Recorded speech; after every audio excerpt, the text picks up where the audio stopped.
Hello guys, welcome to my new blog Mahera Zamindar Bari Tangail. আপনারা চলে আসছেন আমার সাথে মহেরা জমিদার বাড়ি। আপনারা এখানে দেখতে পাবেন রানী ভবন, চৌধুরী লজ, মহারাজ লজ, আনন্দ লজ এবং অসংখ্য ছোট বড় বিভিন্ন স্থাপনা। বিশাখা সাগর রাজা নেই, কিন্তু তার জৌলুস এখনও আছে। বন্ধুরা, আপনারা দেখতে পাচ্ছেন কালের বিবর্তনে হারিয়ে গেছে জমিদারি, কিন্তু জমিদারি স্থাপনাগুলো আজও আছে।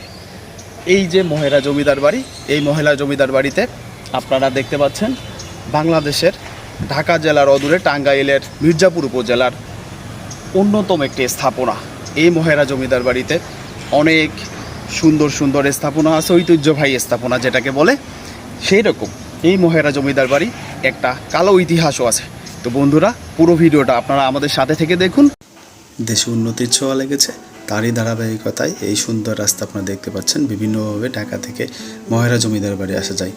আমরা আজ ঢাকা চন্দ্রা হয়ে ডুবাইল বাস স্ট্যান্ড নেমে সেখান থেকে চলে এসেছি মহেরা জমিদার বাড়ি।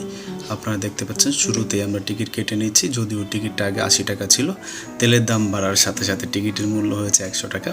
এটা এনাদের ভাষ্য। তো সকাল সকাল চলে এসেছি আমরা মহেরা জমিদার বাড়ি। পুরো ভিডিও জুড়ে আমি আছি আপনাদের সাথে মুস্তাফিজ। দয়া করে আমাদের চ্যানেলটি সাবস্ক্রাইব করুন। চলুন যাওয়া যাক ভিতরের অংশে। এই মহেরা জমিদার বাড়িটি অ্যাকচুয়ালি এখন পুলিশ ট্রেনিং সেন্টার হিসেবে ইউজ করা হয়। ওয়াও, অসম্ভব সুন্দর। এই অসম্ভব সুন্দর না আসলে আসলে মিস করতাম, উপভোগই করতে পারতাম না। তো আপনারা দেখতে পাচ্ছেন এখানে বিভিন্ন কয়েকটি ভবন আছে। আমি আগেই বলেছি এই ভবনগুলোর সৌন্দর্য আসলে অত্যাধিক সুন্দর। নিজের চোখে না দেখলে এই সৌন্দর্য আসলেই মিস করতাম। আমি আগেই বলেছি মহেরা জমিদার বাড়ি বাংলাদেশের ঢাকা বিভাগের টাঙ্গাইল সদর থেকে প্রায় 18 কিলোমিটার দূরে, প্রায় 8 একর জায়গা জুড়ে মহেরা জমিদার বাড়িতে অবস্থিত। ঢাকা টাঙ্গাইল মহাসাগর সড়ক থেকে এটা বেশি দূরে নয়। শুরুতে আপনাদের চোখে পড়বে বিশাখা সাগর, যদিও এই সাগরে কোনো ঢেউ নেই, নামেই শুধু সাগর।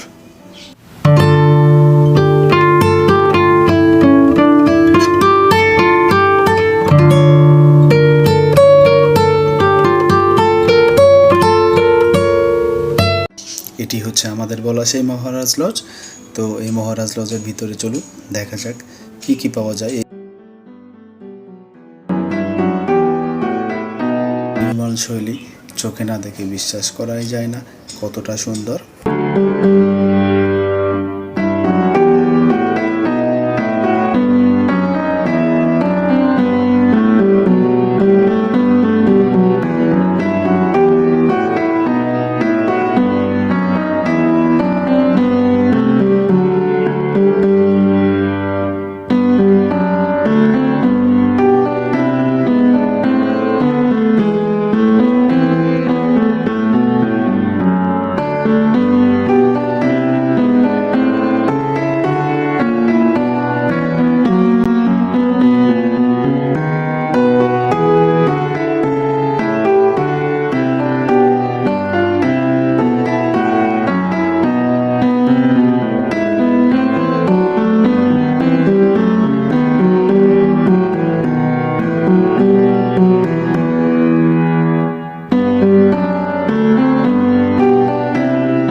এখন আছি মহেরা জমিদার বাড়ির মূল ভবনের ঠিকই পিছন দিকে একটি টেনিস কোর্ট আছে। আসলে এই রাস্তা দিয়ে সিঁড়ি দিয়ে উপরের দিকে উঠতে হয়, যদিও উপরে ওঠা সম্পূর্ণভাবে নিষেধ। প্রশাসনিক কারণে উপরে ওঠা আমাদেরকে নিষেধ করা হয়েছে।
আমরা যে কালো অধ্যায়ের কথাটা বলতেছিলাম, স্বাধীনতা যুদ্ধে পাক বাহিনী মহেরা জমিদার বাড়িতে হামলা করে এবং জমিদার বাড়ির কুলবধূ সহ 5 জন গ্রামবাসীকে নির্মমভাবে গুলি করে হত্যা করে।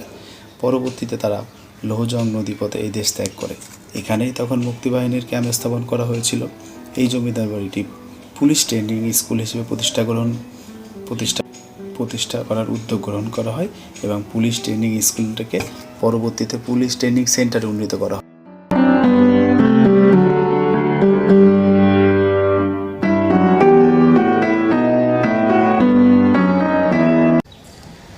এই পুরা জমিদার বাড়িটি আসলে 1890 দশকেরও পূর্বে স্পেনের কর্দোবা নগরীর আদলে তৈরি করেছে। আপনারা দেখতে পাচ্ছেন এই জমিদার বাড়িগুলো দেখেই বোঝা যায় যে এই জমিদার কতটা শৌখিন ছিলেন। আমার দেখা চোখে বাংলাদেশের সব থেকে সুন্দর জমিদার বাড়ি এটি। আসলে আমি এখন ঠিক যেখানে দাঁড়িয়ে আছি তার পিছনেই আছে আনন্দ লজ। এটা আসলে এখন আনন্দ লজ নেই, এটা এখন প্রশাসনিক কাজে প্রশাসনিক ভবন হিসেবে ইউজ করা।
দেখতে পাচ্ছেন আমরা আনন্দ লজ থেকে বের হয়ে এখন আমাদের ঠিক পিছন দিকে আছে চৌধুরী লজ। তো আসেন আমরা চৌধুরী লজের দিকে ধীরে ধীরে যাই। এখানে ভিতরে আসছেই সবার আগে সামনে পড়বে বেশ কিছু দৃষ্টিনন্দন রানীর মূর্তি। যদিও মূর্তিগুলো এখন আর দৃষ্টিনন্দন নাই, এগুলো এতটাই পুরনো হয়ে গেছে যে আপনারা দেখতে পাচ্ছেন এগুলো পা বেঁধে রেখে দাঁড়া করা রাখা হয়েছে। তো আসেন ভিতরে যে দেখা যাক কি কি আছে এই চৌধুরী লজে।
চৌধুরী লজ থেকে বের হয়ে একটু সামনের দিকে গেলে হাতের পাশে আপনাদের দেখা মিলবে মিউজিয়াম, যে মিউজিয়ামে সংরক্ষিত আছে মুক্তিযুদ্ধ চলাকালীন সময়ে সমস্ত জিনিসপত্র এবং তৎকালীন সময়ে জমিদারদের ব্যবহৃত সকল বলতে বেশ কিছু জিনিসপত্র এখানে সংরক্ষিত করা হয়েছে।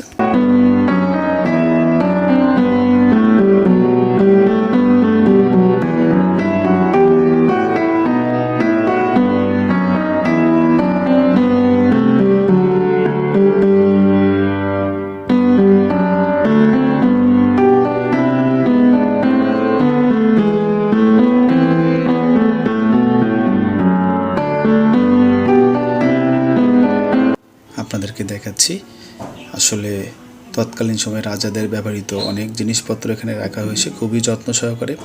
আসলে এই মিউজিয়ামটিতে আসলে অনেক শেখার আছে, ইতিহাস জানার আছে। আপনারা এখানে আসলে এই মিউজিয়ামটাকে ভালোভাবে দেখতে কোনোভাবেই মিস করবেন না।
মিউজিয়াম থেকে বের হওয়ার পরে আপনাদের সামনে আসবে রানী ভবন।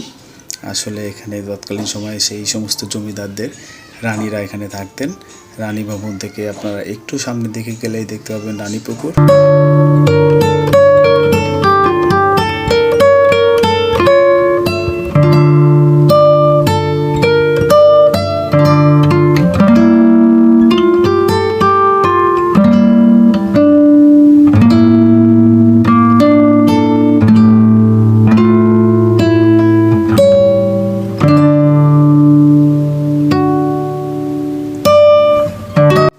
যদিও এটার নাম এখনও আছে রানী পুকুর, কিন্তু আপনারা চোখের সামনে একজনও রানীকেও দেখতে পাবেন না। এটাই হচ্ছে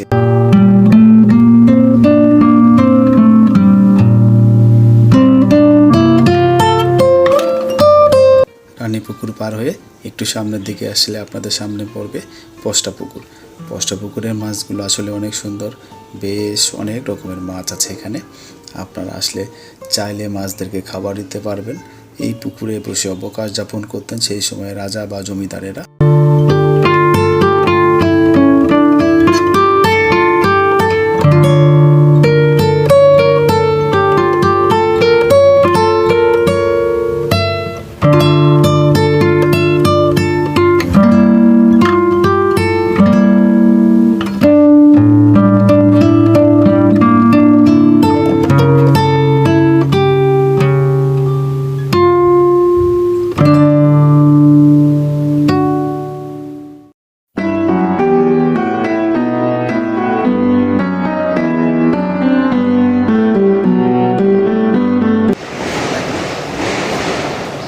আসলে জমিদার বাড়ি এসেই প্রথম নিজেকে জমিদার জমিদার মনে হচ্ছে, জমিদারি একটা ফিলস আসতেছে। যদিও আমার কোনো পাইক পেয়াদা নাই, তারপরও কিছুক্ষণের জন্য নিজেকে জমিদার মনে হয়।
আসলে পুরো জমিদার বাড়িটি ঘোরাঘুরি শেষ করে পষ্টা পুকুরের পিছন দিকে আসলে কেউ যদি বসে বিশ্রাম নিতে চায়, আপনার ক্লান্তি দূর করার জন্য এখানে অসম্ভব বেশ কিছু সুন্দর জায়গা আছে আপনাদের বসে বিশ্রাম নেওয়ার জন্য। আমার মনে হয় আজকের দিনে যদি রাজারা বা জমিদাররা থাকতেন তাহলে তারা এখানেই এসে বিশ্রাম নিতেন। আসলে এগুলো পুলিশ ট্রেনিং সেন্টারের আদলে পরবর্তীতে সংস্কার করা হয়েছে। এগুলো তৎকালীন সময়ে কিছুই ছিল না, তো বাংলাদেশ পুলিশ এটাকে যথেষ্ট সুন্দরভাবে সংস্কার।